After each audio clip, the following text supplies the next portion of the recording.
I'm Delta Work, and it's time for Very Delta. Daya Betty is here, but first, do you want to see me go off? Because I think you want to see me go off. Let's do it again. I'm Delta Work, and it's time for Very Delta. Daya Betty is here, but first, do you want to see me go off? Because I think you want to see me go off. Oh. Mom! Are you a lady like me? Introspective, beautiful. Oh, are you intellectual like me? Beguiled by a bargain? You like wild times? Oh, like me? Are you serving the community like me? Well, if you are, then you must be Very Delta.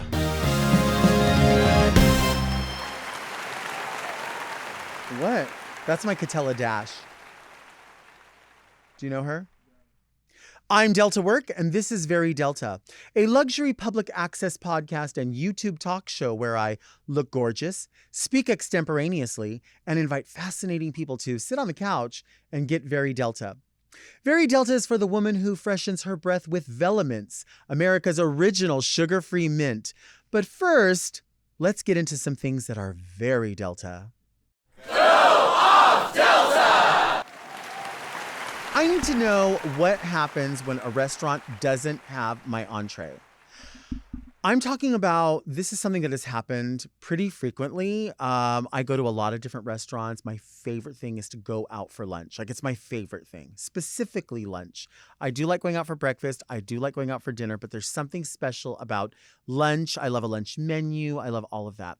It's really weird to me when I go and the server asks, what would you like? And they take the drink order and they come in with the drinks. And I'm always going to order an ice water as well, because I like to have an ice water and my beverage just in case. The reason I do that is sometimes they won't come back and do a proper refill like in time. And I'm like, well, I can just default to the water because maybe they got busy or something. Anyway, I go out, I order. The server writes everything down. That sounds great. And then they slowly start bringing things out. I believe there's an order to bringing stuff out, right? I want the beverages and the bread. And then I want the appetizers to come out. And then a little bit after the appetizers, I want the salads to come out, or soup if that's what you're having. And then the entrees to come out. So I want the server to sort of gauge, like, it looks like you're pretty much done with that course. Let's bring the next thing out. I get it. Stuff is going to have to sit under a heat lamp, whatever. It's not a big deal. But what I don't get is when I've ordered something and they get to the point of bringing the entrees and then they sort of lean in. They're like, so, hey, I just found out that we don't have the stuff to do that particular item. Did you want to order something else? No, I would have ordered something else. I get it. I've never worked in a restaurant, and I have full respect and time and space for the fact that there is just sort of a line of communication. There's people cooking, there's people cleaning, there's people serving, there's people ordering, there's people doing takeout orders, there's managers. There's a lot of moving parts in a restaurant. But I feel like somewhere between ordering, bringing drinks, bringing bread, bringing appetizers, bringing salads, and then bringing the entrees, that somebody could have figured out somewhere in there that there wasn't going to be the ingredients to do the shrimp and grits.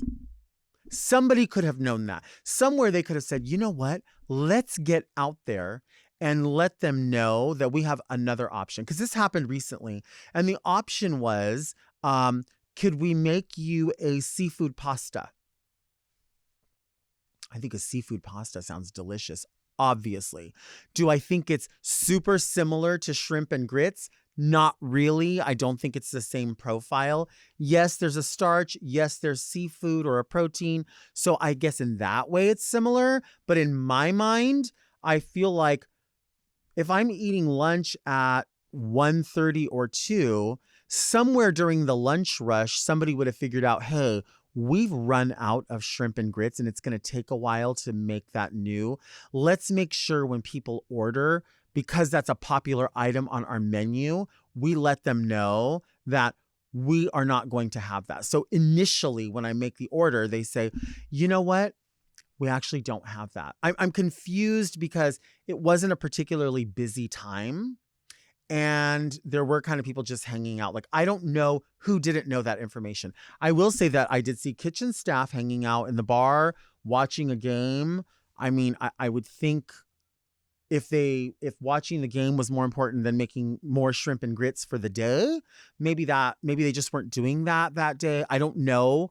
Again, a lot of moving parts at a restaurant. I couldn't even imagine how difficult it is, but I do think somewhere someone knew.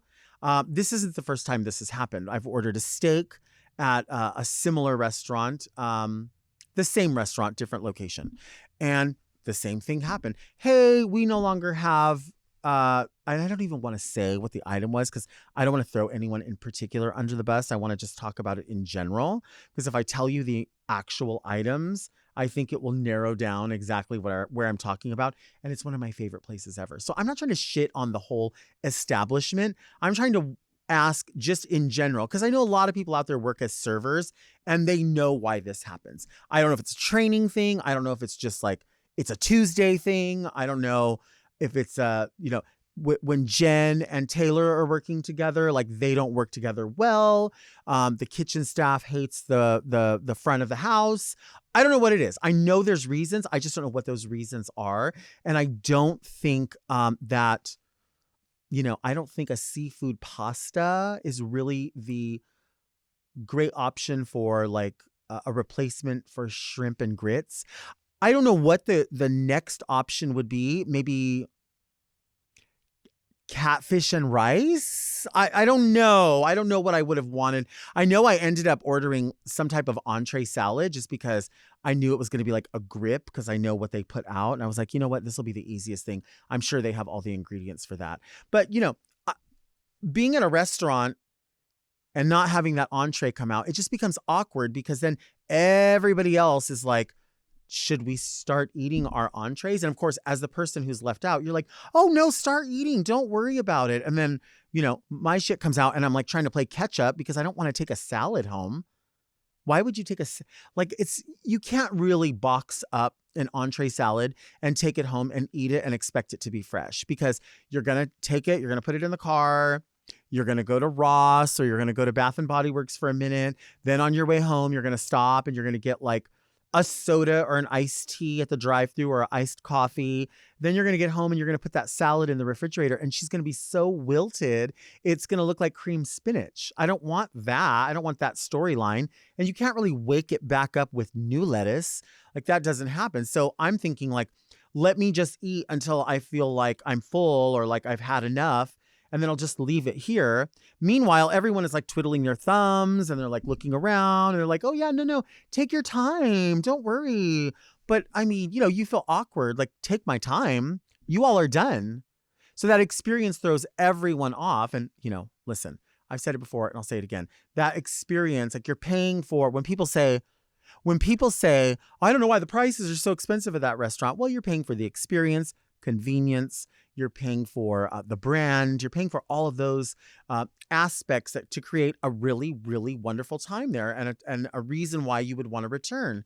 I keep returning. Again, we know doing the same thing over and over and expecting a different result is absolute insanity, and that's like the basis of my life. Obviously, first world problems. People say there's bigger fish to fry. Here we fry the small fish.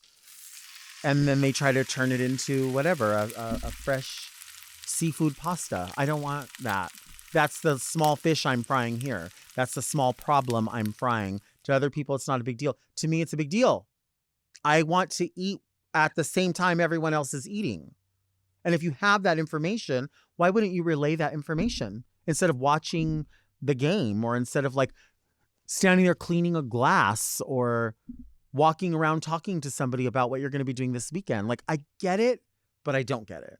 Like, I know that work is hard and it absolutely should be paid for fairly and it should be tipped. And I am 100% on board with all of those things. But I think from my end, I deserve to know if you do or do not have shrimp and grits when I order it. I just think that's fair. I personally do not like to go eat during rush times. I'm not going to go to Cheesecake Factory and eat on a Saturday afternoon. I'm just not doing it. I'm not going to eat at a barbecue restaurant on Father's Day. I'm not doing that. And I'm not going to eat breakfast at Polly's Pies at 9:30 in the morning on Sunday morning when people have just got out of church. Like, I already know that. So I set myself in these restaurants when it's not going to be that busy so that I don't run into those problems, or at least minimize the possibility of that. So with that said, it confuses me when items start coming out of the kitchen really, really fast. Appreciate being on it, appreciate being aware, appreciate bringing hot food to the table or cold salads to the table or extra this or whatever. Appreciate all of that. But I'm willing to let something sit in a cooler or sit under a heat lamp so that I am not sitting at the table with loaded nachos for the table to share, and then my dinner salad sitting inside of it, and then eating this way. I want to be able to enjoy something and then have them go, oh, I see you're about 3/4 done here from the table. Let's move this out and let's phase into the salads. And then the salads are there. Now, I get it. If it's a busy time, you need that table, because the longer I sit there, the less customers are going to be able to use that table, the less money we're going to be able to generate for the restaurant, the less tips that are made. I fucking get all of that. But if I'm eating lunch at 3 o'clock in the afternoon, there is no rush, and you know damn well there's no rush. That's just people trying to take a load off for a minute. I know it. And this isn't everybody, of course. This isn't every experience, of course. But I do think it happens frequently enough where people figure, I don't care. I'm not eating. Just get the shit out there. Who cares? Eat it. You're going to eat it. It's kind of that mentality when people are like, it's all going to the same place and it's all coming out of the same place. Let's calm down. That's ugly. We don't need to say that. We don't need to blow our nose at the table. Like, we know what we're going to do and not do. This is a little bit of decorum and a little bit of realization that people came in here to have a really good experience. And listen, if I'm at the table with 3 people and the bill is, I don't know, $160, which of course I know there's more expensive meals out there, but there's also cheaper. I know there's a lot more expensive meals out there, but there's also cheaper meals out there. So if I'm paying that much money and then I'm going to tip 25, maybe 30% on top of that for the experience with the server, which I'm 100% on board with tipping. I see it as important. I don't think everything in the world needs a tip, but I think that the things that traditionally have always required a tip require a tip. I think it's only fair. Listen, there's those experiences where I go and I have the server of all servers. I love to fill out a survey. When that survey comes and I have, whether it's good or bad experience, like if it's a bad experience, I'm not going to fill out the survey, just because I don't think that, I don't think the corporate is going to do anything with that negative feedback. But I do think that they will reward for positive feedback. So if I think that positive feedback is going to reflect the server, I'm going to give positive feedback, even if the experience was just kind of average. If it was a basic experience and it wasn't negative, I will gas up the server, because I've worked in retail and I know what reviews mean. I will gas up a server, even if they were just kind of okay. Because I want them to keep their job. Like I don't want to blow up something that was like super minor and blame it on them. How do I say this? If there is a survey and I have a way to reflect positively on somebody who gave me a positive or even just an average experience, I'm going to do that. If I had a really negative experience, I'm probably not going to put it in the survey. If it was about a person, if it was about like a product or an item, I will do that. I don't think they're going to do anything with it. I do think a human resources department would do something with a positive review for a server. Positive customer service feedback is very Delta. Filling out a survey is very Delta. But getting to the root of the problem is also very Delta. Do you want to see me take a break? Because I think you want to see me take a break.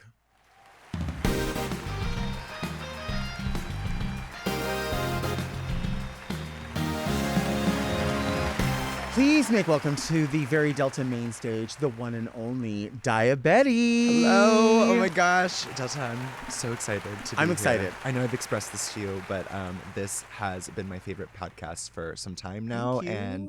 And, you know, me and my partner, we don't live in the same city at the moment, but every week we either call and watch the podcast together or we catch up and talk about the podcast. So I love it. very excited to be here. So I thanks love for having that. me. Yes. How are you doing today? I'm doing great. I'm super.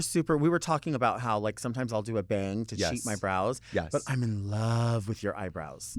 Thank you. Yeah, I'm in love. Well, you know, I love a little skinny 90s brow, and they're easy to do. You just plop it on. I went through this whole period where I was trying to use my natural brows, but I just had to come to terms with I have a very prominent brow bone, I feel like, in drag, so I have to cover that up. So I went from not using my regular brows to using my regular brows and going back to not using my regular brows. So that's where I'm at right now, and I'm sticking to it. I like it. So thank you. Yeah, sometimes I'm in between. I'm like, oh, I think I can still do it. But I've spent so long blocking them and sort of drawing this like severe, you know, we always, Chanel from Drag Race, we always talk about having like one judgmental brow. Totally. There's the one that just, it's going to do what it's going to do, even when you draw it on, right? Yeah. Oh, yes. So then when I try to go back to using my own, all I can remember is how I draw on, forever I was doing like Adele as an impersonation. Right. So I would use my own and I would even draw them in thicker. So now when I try to draw them in thin, they just look all like little French fries. And I'm like, what is this? Okay, so I have a question about that. Whenever you do block your brows and draw over them, do you ever draw the brow on top of where your regular brow is? And you're like, what is the point of me covering my brow? I want to. I want to try it, and then I can't. So if I am, like, sometimes even in a show, going over the block and then trying to draw a natural brow back in, I feel like it then looks clumpy. It doesn't make any sense for me. I don't know. I guess I'm just not that skilled as a makeup artist to figure out how to do that. I understand what you're saying. I don't agree with you saying you're not a skilled makeup artist because I think you're fabulous at it. However, I do want to say I think that brows are such like a trendy thing. What is a brow trend that you don't like seeing anymore? Like, I feel like for a while the ombre brown with the ombre brow with the highlight at the very front of it. That's the one. As the ombre. I'm kind of over that. Yeah, you know that's the one for me. Anything, if I don't have like glitter or shimmer sort of concentrated in a space, it travels on me and just looks like sweat. Oh my gosh. Right? Okay, so you sweat a lot in drag, yes? Sometimes, yeah. Okay, I'm a sweaty girl. Okay. I sweat a lot. And so I don't want to a lot of girls will use like tons of highlighter on their cheek.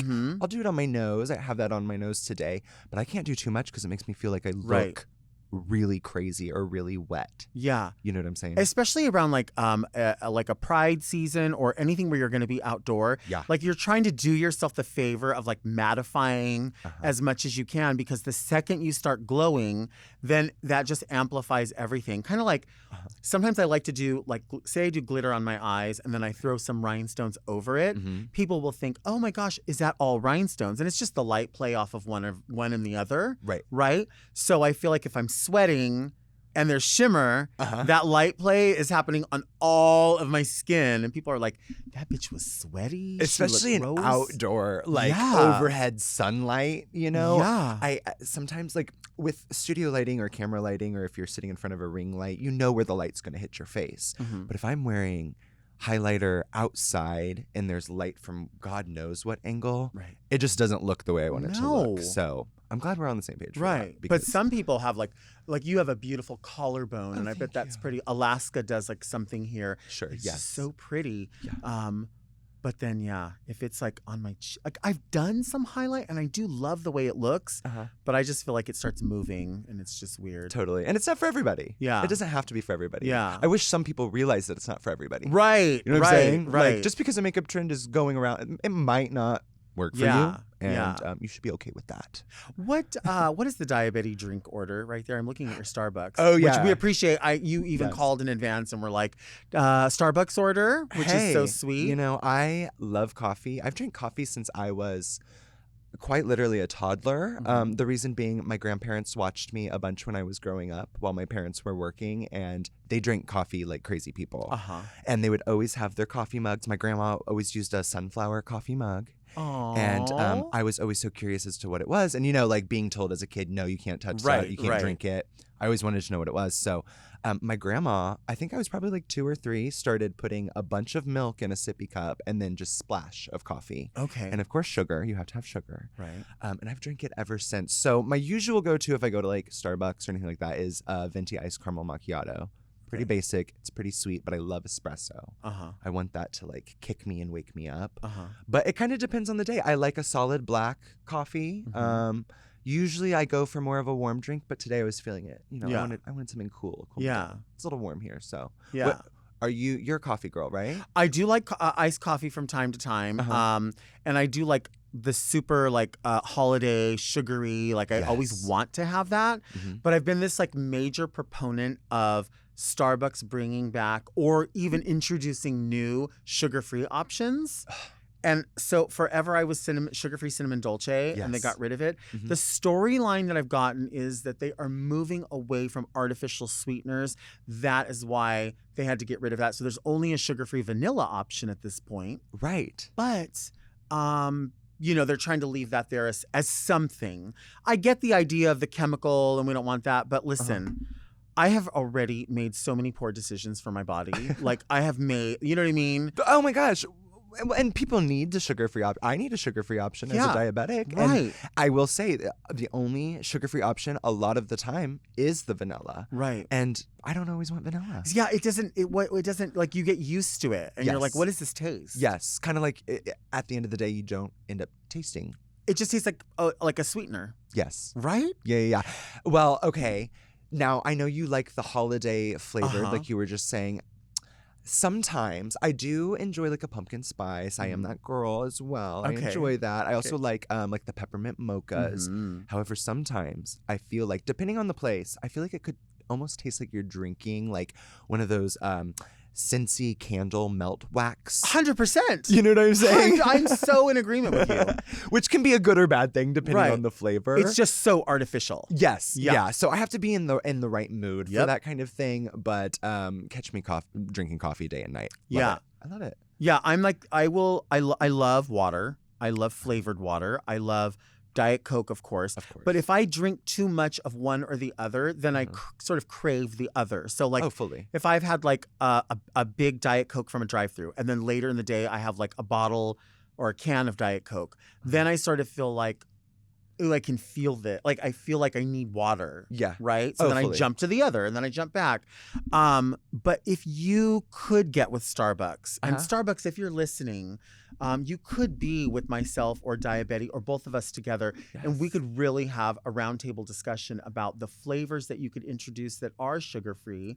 I had some options, but I'd love to know what some ideas that you might have. Flavors. Ooh, yes, absolutely. I feel like, and I don't know if you'll agree with this, I kind of want to see what a sugar-free cherry chocolate would taste like. I'm on board. I love a Coke Zero cherry. Okay. I love that. Okay. And I feel like I like the chocolate because there is a bitterness to it along with the coffee, but the cherry isn't too overwhelming. Right. You know what I'm saying?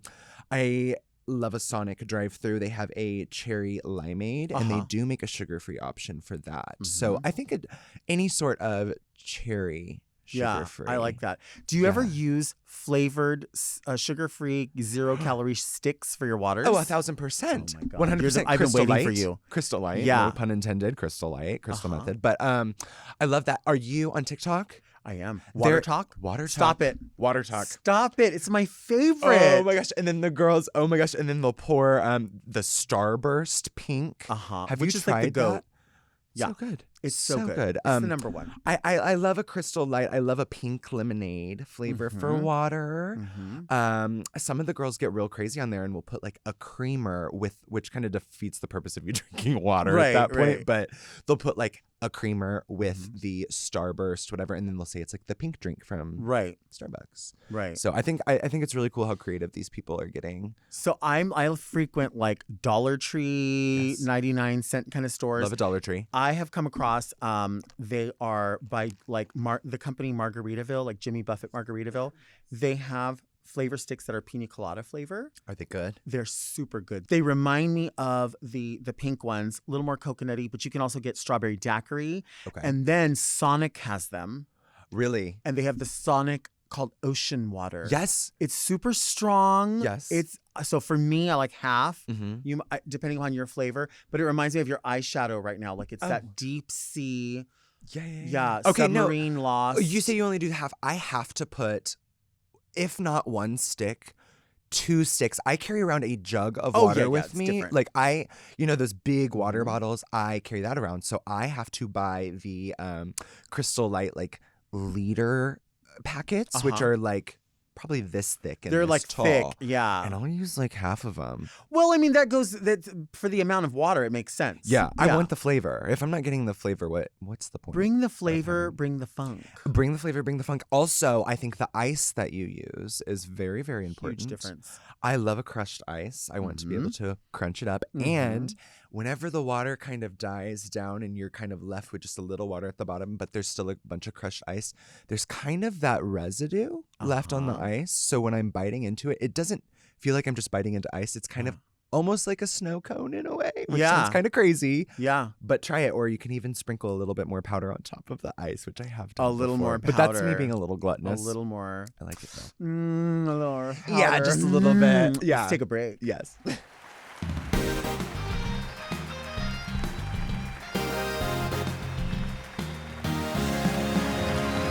And we are back with Daya Betty. We are talking about flavor sticks. Your mom used to pack them in the lunch. Yeah, she always. So I was never really a hot lunch girl. I was every now and again, but my school lunch was absolutely terrible. So she generally packed my lunch. So shout out to mom. But yeah, she would carry the Crystal Light packets in her purse. She'd put them in my lunch sack every morning to give me the option, because maybe I wanted water. A lot of times, I think my lunch hour was right after like physical education, PE. So sometimes I would just drink water, but she always gave me options. I like that. I can appreciate that. What is it like to hold a koala? Oh my goodness. Okay, so I grew up, I don't know what it was. I grew up loving koalas. And I do remember, I want to say like kindergarten, first grade, there was a company that would bring these kind of like Scholastic book orders, but for t-shirts. Okay. And all the proceeds would go to raising money for endangered wildlife. Okay. And the first t-shirt I ever bought was one with a koala on it. And I didn't know what the animal was. I just thought it was cute. And so I wore that t-shirt day and night. I loved how it fit. I thought it was so cute. And ever since then, I had been obsessed with koalas. So it was my lifelong mission to go to Australia. I finally got to go this past summer and hold a koala. They stink. They smell absolutely terrible. And they are soft, but a little matted. Kind of like the back of a wig when you take it off, like the part. Very that feeling. What are you trying to say? I mean, I know the feeling quite well. But yeah, it was amazing. I wanted to hold on to it much longer, but it was like a quick picture, like 15 seconds. So they kind of snatched it back. So could you feel like nails or like what is the... Couldn't feel the nail. It kind of felt like I was holding an old stuffed animal from a thrift store. You know those ones that are like somehow, for some reason, hard? Stuffed animals are hard, but they're... I collected koala stuffed animals. Okay, growing up. And I did have some. At the time, they don't do it now because it's, I'm pretty sure, illegal, but they would make it with kangaroo fur. Oh. Yeah. And it was like, I don't know if it was like a thing from Australia, but I had a couple of them, but I would get them at thrift stores. And they were like thick and dense. It almost felt like they were taxidermied. I know they weren't taxidermied. I think I know what you're talking about. Yes. And so it felt very similar to that, just a little heavier. But they smell kind of like eucalyptus, obviously, because that's what they eat. Sure. So a menthol, kind of like menthol smelling in a way. But yeah, they're just like grumpy old men that you can hold. And I kind of like that You know? I always feel like when I see them sort of like move, that they're sort of judging, like, I could scratch your face off right now. Oh, Like, 100%. and I feel like I'd be scared. They are savage little creatures, but so cute at the same time. And I think Yeah. that's why I like them so much. And that's probably why I relate to them. Like, they're cute to look at, but, Right. you know, a little. Right. Because know. you could brutalize someone, but you're like, Yeah, I of don't have to, course. but I could. And I think that's why I like you so much. I think that's why we're kin. Yeah. I really like You don't that want to energy. have to do it, No, but I could. but if I had could. to. Right. But it's you know, what do people always say? Why did you come for me? Well, why did you send for me? Also, I have this weird thing. It's kind of like maybe I wasn't coming for you. I was Right. just saying. I was just saying something as I had seen it, and I'm sure other people see it the exact same way. It's not me trying to be rude, or I'm just seeing what I'm observing. The perfect my perfect analysis for this is that the person who gaslights is the one who will also, like, they'll gaslight and then they'll play victim, because they get really highly bothered when you go, oh, did you just say this? Did you just do this? And they're like, I didn't do that. I wouldn't. What do you? It's like, but you did. So you're bothered because I just repeated to you what you just did to me. Yes. And you have a problem with that. Also, it's not like I'm saying it in a super rude tone or anything. I'm just saying it directly to you, or asking the question directly to you. I don't know. I think people are so touchy nowadays, probably because of how social media and everything is. But people just don't know how to take a joke. Yeah. You know what I'm saying? And I get it. Like, I understand there are touchy subjects that you can't joke about, and but some stuff people get upset online about. I'm just like, really? Is this what we're fighting about? There are much larger problems we could be discussing and using this energy towards, but you're mad at this twink because, Well, and two, they will also like, they think that every engagement is an invitation to be that familiar with somebody that they don't know. Right. Or every invitation is every conversation is an invitation to debate something. The library is open. People go, oh, the library's open all the time. Well, not really. There are hours. And also, like, there are hours. Sometimes it's a lot of work to Yeah, read somebody. for There's a lot of sure. mental acrobats you have to do sometimes. For sure. So I'm glad that you think the same way on that topic, because... Are you like well, I think you are a late night person. I think it's a dumb question. We're all late night people. Do you ever get caught up in late night shopping online? Oh my gosh. I am an avid online shopper. I love online shopping. I do. I actually got this dress online. It's kind of my thing when I get home from a performance or the club. A lot of people watch TV to decompress, watch podcasts to decompress. One of my favorite things to do while I'm having dinner is to scroll online. Instagram ads. Same way. The Instagram ads. Oh, I've fallen victim. And sometimes I do buy the things on there just to see the quality. Oh, I found out the quality recently. Yeah, right. Okay, you have to tell me your story then. Okay, so I ordered from X Plus Wear, it's called. And like what you see in the image is like a fringy bodysuit. And I was like, oh, that's so cute. And she kind of looks plus size. So then I click on it, like more info, and I go to it and I'm like, wow, like the price point seems like the lower end of a higher priced item. Okay, so I'm like, this could be legit. Yes. So I ordered about like $500 worth of stuff, which is like maybe like 3 or 4 items. And I got them and I realized, the rhinestoning is just printed on this dress. 100%. Right? There's a dance, I won't say the name. There was a very popular like dance apparel website that I had bought a few things a couple of years ago when I started really getting into drag. And I was so excited because I had spent good money. Like I spent a couple $100. And when I received them in the mail, I was very shocked at the quality and how poor the quality was. Right. I don't know. I think, why catfish with clothing? Right. What's the point? And who are these models? Because I'm looking at the models and I'm like, I'm looking at you and standing right in front of me. I can tell that we are not far off. Yes. My favorite thing is whenever I know like a designer out of New York or something that makes things specifically for drag performers. And then it starts to get popularized because like Cardi B or somebody wears it. And then you see it on these Instagram ads. Yes. And it's from that person, like a screenshot of that person's work, but being sold as a different product with a different name. And I'm like, no, this is not This is Yeah. not the same thing, and also this is illegal. It should be illegal. Yeah, and it's just unethical. Like, I mean, Yes. come on. Like, and also like the catfishing of where you're looking at it and you're like, okay, that's beautiful, that's feathered, Uh-huh. and then you get there and it's like fun fur, Mhm. and I'm like, why didn't you just show it as fun fur? I probably would have bought it anyway. Yes. Okay. Just tell me, like the rhinestone pattern is there for you to follow. Because actually, when I did see it, I was like, I'm actually not mad. Maybe I will follow this rhinestone pattern, Uh-huh. so I could maybe pick the colors now that I want. or Do you ever something. add stones on top of it to it Yes. to amp it up? Yeah, to amp it up. But like even with with these like bodysuit fringy things, which I don't normally wear that kind of stuff, but I thought, well, maybe I should. Why not have that as an Totally. option? I showed it to my partner. I'm like, well, maybe we could add this and add that. And he's like, honestly, babe, it would be cheaper to just make it like from scratch Fully. than try to like let this out, push that in. Like it just doesn't make any sense. Like, Well, okay. On the topic of this, I had a recent experience where I can't remember what country I was in. It might have been Canada. And I was staying at a hotel.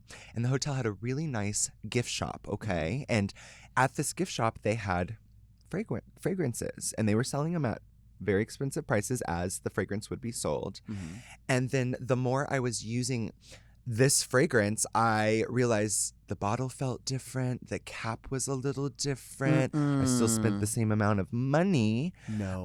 And it was not. I ended up doing a full like YouTube like search and figuring out that this was completely a knockoff. Wow. And the scent didn't stay as long. It smelled pretty similar though. But I feel like that's very much the same case as like online shopping. And it's Yeah. very frustrating sometimes. And then sometimes you do have those good moments where you buy something Yeah. and it does fit or look nice. I love to like scroll all the way down and look at reviews. Yep. But then I feel like there are some sites where I'm like, you're just putting those reviews up there. There is 100%. no way. Yeah. Like, Or it's like a verified purchase user. And I'm like, Mhm. this feels sketchy. wait, what is your fragrance? Because now that you mention that, is there? Do you switch them around or do you have? Okay, so I actually brought you a gift. I brought you really? a gift because I know how much you love fragrances. I do. And fragrance is so specific to the person. So this is the Ed Hardy Love Kills Slowly fragrance. I do not have this. I got you a bottle of it. Oh my God! Thank you. You are so welcome. I don't know if you'll use it, but I know you like to regift, so you could always regift it to somebody else. No, I'm gonna use it. But so I've been using this fragrance for a while. I would say for the past like 2 years. They make a Okay. body spray. I've never seen it. Oh, and it Right? Yes. Oh, yeah. it goes like that. Yeah, a little sexual And then innuendo. and then it could go like that. I know. It's kind of like one of those Russian dolls. But they make a body spray, and the body spray you can find at like Walgreens for $9. Okay. And then the perfume lasts longer. Oh, that smells good. It's soft, but there's still like a little bit of a spice. Is this what you have on? Like an itch. Yes, I do have that on. I have the body spray and the perfume. Because I could, when you on. came in, you smelled very, very fresh. Thank you. Well, you still do. I'm but I trying to mean- make that a priority. Oh, that smells nice. Thank Yes, you. Of course, absolutely. But I love this. you know what's crazy is when I first started doing drag, was very much can I borrow your fragrance? Can I use this? And having Crystal in my drag family, we all just kind of shared whatever fragrance we had. Well, Right. we were in Missouri. A lot of our fragrances came from Walgreens. And when I found this for the first time, I would like stock up because this Yeah. was my favorite, and then I wouldn't be able to find them.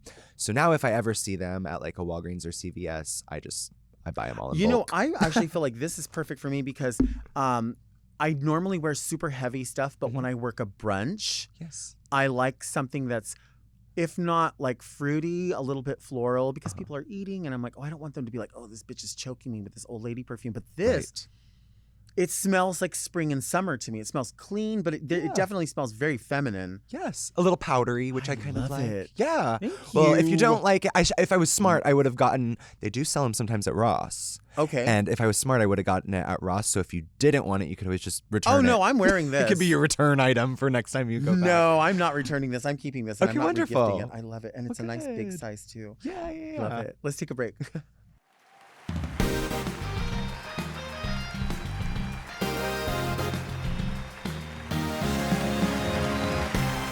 Honey beige. Your butt's light peach. I Light remember peach, this. yeah. Yes. And we are back with Daya Betty. We are, I mean, I feel like a lot of conversations happen off camera. Yes. Right? Oh, totally. And we were talking about like nude tones, nude as they're called.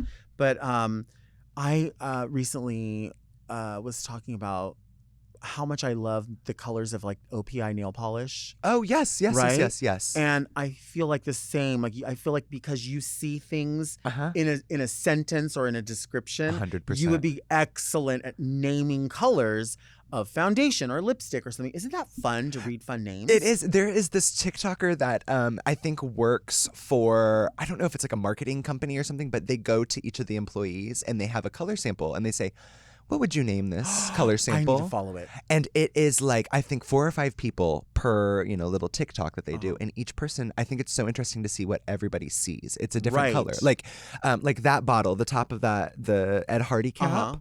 Like, to me, that's more of like a spicy salmon fuchsia. Ooh, Okay. I like that.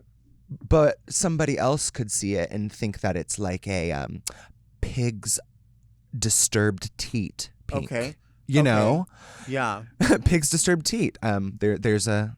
Yeah. We can brand it now. I feel like we could have like a line of like OPI. I'm always stressing OPI. I love OPI. And because of their names. I remember, again, they had like a line of like Hollywood or something. Okay. And there was a I'm not really a waitress red. Love it. Sickening. I love it. That was the one years ago when I read that, I was like, I'm in love with anything that you make. Oh, 100%. And it could be like, we could have like a line of like New York, and it could be like flushed and flushing. Yes. Like, or you know what I mean? Like there's just ideas. I think it's funny because it reminds me a lot of now that I'm living in Vegas, I go down the streets and the street names are insane to me. Right. Very, very similar in that sense. Like Hugh Hefner Drive. Right. So right. random, but I feel like there's a lot of correlation with that kind of stuff. And I find it really interesting just how we all see color like completely differently. Right. Really We do. weird. I went to school for graphic design and I have some background in color theory. Okay. And so I find it, everybody's like rods and cones in their eyes perceive color different. Okay. So some people see way more and then some people see way less. And I'm just fascinated by that. We have listeners and viewers that have lots of opinions, which we Yes. love. Oh, So this is yeah. where the part of the podcast / talk show that we call Read Me Delta. I love this you part. know this part, I right? do. Read me Delta! Is your letter opener a spoon? The letter opener is just a little hummingbird. That's beautiful. Yeah, with like a letter embossed inside. Okay, okay. Yeah, I collect these. Fancy. So I have a few. I would like to say I have like a huge collection. I don't. Do you remember where you got that one at? This was a gift from my partner at Christmas. How thoughtful. Yeah. You know, they make a letter opener, but they don't make something to pull the letter out easily with. Yeah. Why don't they? I don't know. I think that's something we should work on. Okay. Hello, Delta, an esteemed guest. My Esteemed. question is about friends that call it a night early for a hookup. Oh. Okay. I run into this situation a lot because most of my close friends are single. I don't want to police anyone's sexual journey, but I feel like my friendship gets pushed aside when they get drunk and horny. I've expressed that this upsets me in the past, but it's all brushed off as me being too sensitive, they say. Often they will say, we did go out for Often they will say, well, we did go out for some drinks, so I don't see what I did wrong. We hung out. Which, to be fair, is true, but I just don't feel like being at home by 10 p.m. on a weekend. I thought we were going to be dancing until 1 a.m. What do you think of bailing on friends early to hook up? Much love from the Midwest. Very Jay-Z. Ooh, What do you think about that? Okay. I completely agree with him. But I do think it depends on the friend and how frequently you see them. Mm-hmm. If you're with them multiple times a week and they want to ditch on a Saturday night after you had been like binge drinking on a Friday with them, like that's okay. But I have had similar situations while on tour because I've been in a happy relationship for about 8 years. And nice. For me, I'm not open. It just doesn't work for my relationship. And some of the other girls that I've toured with, of course, you know, they want to get the dick, and that's okay. Yeah. Nothing's wrong with that. Yeah. Like, go get off, honey. I'm not mad at that. But when we're in like a new city and like we're all texting, figuring out, oh, what do we want to do while we have the day off here? Like, yada yada yada, and we'll make these plans. And then those plans do end up being terminated early or cut short because of instances like that. So I think one, it depends on how frequently you see the person. Agree. Two, how close you are with that person. Because if it's like somebody I've only hung out with a couple of times and, you know, they couldn't tell me my birthday and, you know, like really important information about me, I don't think I care as much. But if it's like somebody that I'm really close with, you should know that that's going to upset me. Right. But also, like, you're not there to be my babysitter. So very dependent on the situation. I know that's kind of not a direct answer. No, I think that's fair. You know? It's 100% fair. It does depend. I mean, I will say for sure your activities and your group of friends, I think, changes quite a bit depending upon your relationship status. Definitely. And you have to be aware of that. I know for me, like when you talk about being on tour, I know for me, just as somebody who does occasional out of town gigs, if I do those gigs with people that I know very, very well, like over the past 10 years, well, it's more than that, I guess, since leaving Drag Race, I've done gigs sort of consistently with the same people, right? So people from here, we've linked up with other promoters and they're like, hey, we're going to bring you out. So I'll work a lot with Mayhem, for instance, or Jasmine Masters or certain people. I know how they all roll. Like, I know what we're going to do. I know personality-wise. It's kind of interesting. My closest group of girls that I work with a lot also all happen to be the same astrological sign. Okay. So we all know exactly how each other works and what our quirks are.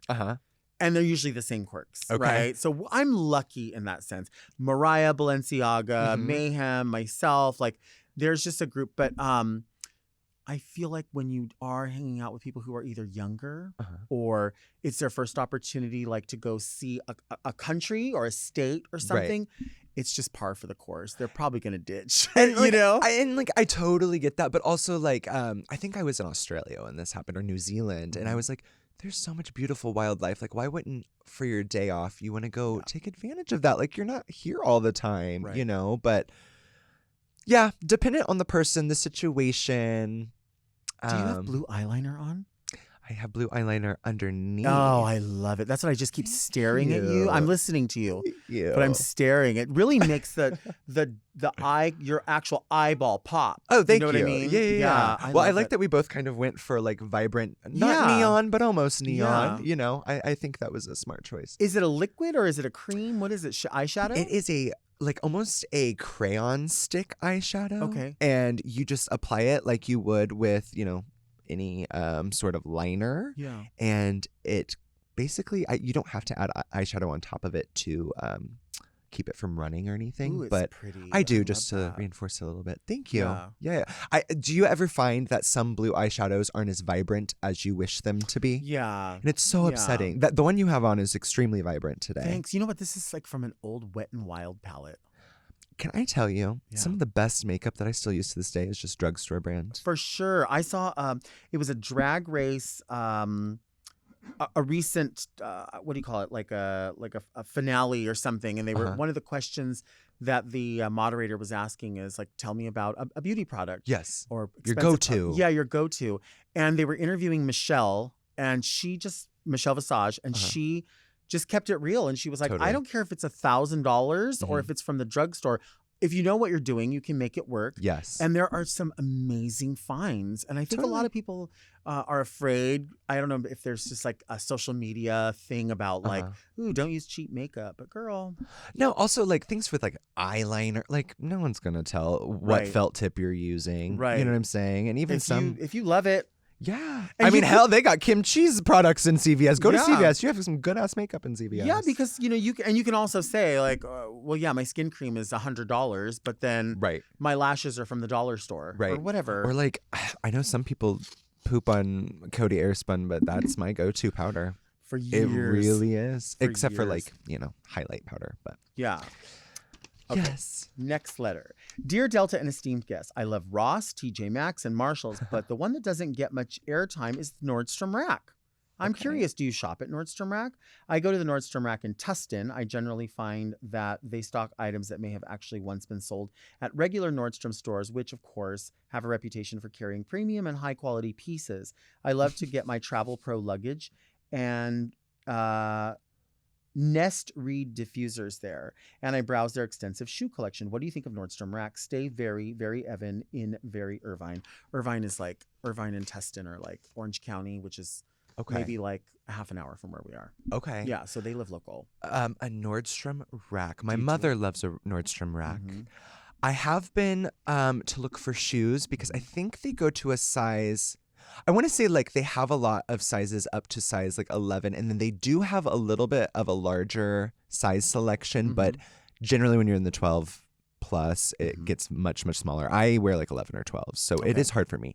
I've never bought anything, at least for drag, from Nordstrom Rack. Also, just because I don't feel like I ever find anything worth getting. And like I'm really tall in stature, and like things don't fit me correctly. So I don't frequent the Nordstrom Rack. I also don't feel like the prices are as low as I'd expect them to be. That's what I'm saying. Like, I'm like, your Come whole thing is on. you're not wanting to pay full price like you would at a Nordstrom, but Yeah. why is it just as, it's not as expensive, but it's still up there. Yeah. You know? I want you to be slashing prices. Oh, 100%. I want it to like red line and then another 30% off that red line. I like to see when there's stickers and there's like, it's almost like this thick with stickers. And I'm like, okay, that's when I need it. Like it's been marked down and this is probably the last time It's they're like, marking it I down. want it to be almost damaged out. Yes. Like, 100%. yeah. I used to work at a Payless. And Oh my goodness, really? And my job that I had to do was re-tag them. So if we had like a newer style coming in, of course, the older styles would be marked down.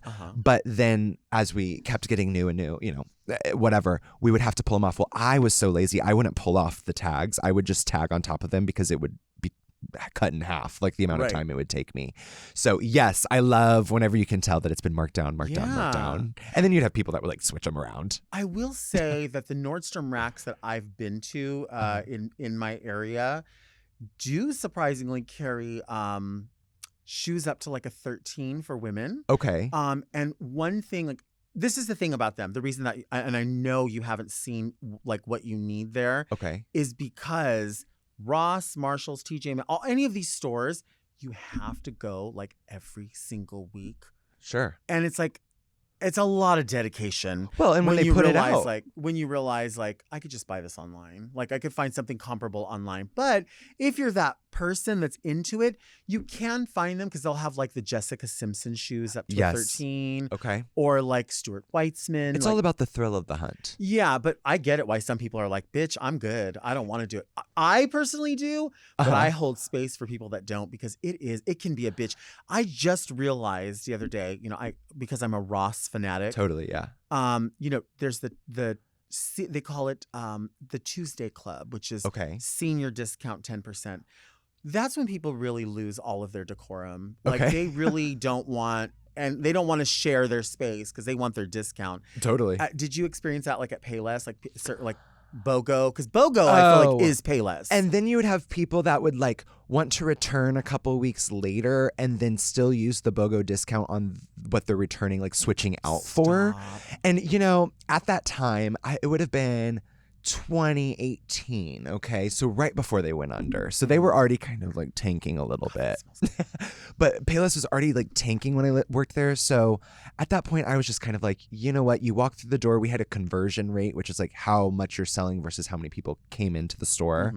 And at that point, I was like, you know what? Even if this is a return item, I am not going to let you walk out of here with nothing because then I'm not doing my job as a salesperson. Right. So I'd kind of just give discounts just to make them shut up and be quiet. Like, I don't know, you know, and like at the end of the day, I'm like, whatever the customer wants to make them happy, you know? So, and that's probably why they're, you know, not a company. They went anymore. under because of you. It's all my fault. You ruined it. Yeah, I am the end of Payless Juice Store. I remember when I worked in retail, we would get, it was that same storyline of like, just make the customer happy. Like it's not a big deal. And you would get so many things that were on clearance that didn't have a tag. So you'd have to either create a tag with something else. And then there would become that thing where they were like, it looks like you've been giving a lot of discounts. And you're like, there's so much merchandise not tagged. Yeah. You asked us to do this. We do it. And then now we're in trouble Would for you it. have to put like a code into like the system whenever you would check somebody out? Yes. Well, sometimes people would forget to check out of their code or log out. Uh-huh. So, I mean, I was doing it under other people's codes too. I mean, sorry about it. Not my What fault are that you you gonna were do? irresponsible and didn't log out I'm yourself. not going to be here forever. I'm not paying attention to what you No. didn't do. Fuck your store. Yeah. Who's a fuck? Yeah. Log out of your fucking login. You know what I'm doing? I'm silent quitting. How about that? Thank you for being here. Of course. Thanks this for having me. is so fun. This was just as great as I thought it was going Oh to my be. gosh, I'm so glad. I Thank really you for my appreciate it. gift. Of course, absolutely. Thank you for telling me about koalas. Yeah, totally. Where you are like now on the strip. Yeah. So I'm in Vegas until I want to say July 13th is my last day, and Uh-huh. then I have like a 2-week break, and then go directly on to Work the World Tour, and I will be doing that till December 1st. Wow. Yeah, so I'll be out in a city near you, hopefully. Yeah. And if not, the beginning of next year, I'll be doing a little tour with some of my sisters. So I like that. So Yeah. there's just constantly something happening. Yeah. And it's weird because whenever people think, oh, that's forever away, it's not. It's Because not. one rolls into another. 100%. Yeah. It's like I always think I have more time, and then when it comes around, I'm like, oh shoot, I don't have my costumes. I need a wig. Like always last minute rushing. So And the beauty of that is they can see you in different phases. They can see you on this stage or in their town or Yes. whatever. Yeah. I love that. Yeah. I love hearing that. I appreciate it. Thank you all so much for listening to Very Delta. Special hello to everyone on YouTube. Please subscribe to Mom Podcast so you don't miss an episode. Also, search for Very Delta on your podcast apps. We come out every single Monday, as well as here on the Mom Podcast YouTube channel.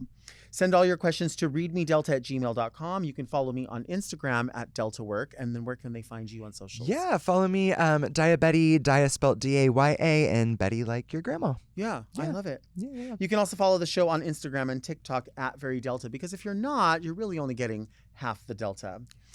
Join me next week right here. And until then, keep things very Delta. Goodbye. This episode of Very Delta was brought to you by Orange Diamond, the official emoji of the Very Delta show.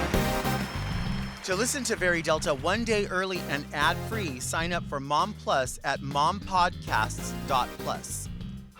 Very Delta is produced by Moguls of Media, aka Mom. Hosted by Delta Work and produced by Mark Jacobs. Engineered by Margot Padilla and editing by Doug Robertson. Executive produced by Willem Belli, Alaska Thunderfuck, Big Dipper, and Joe Cilio.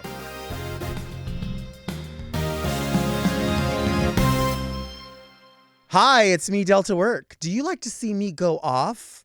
Well, if you do, hit subscribe, turn on your notifications, because we don't want you to miss any of our Mom Podcast exclusive content.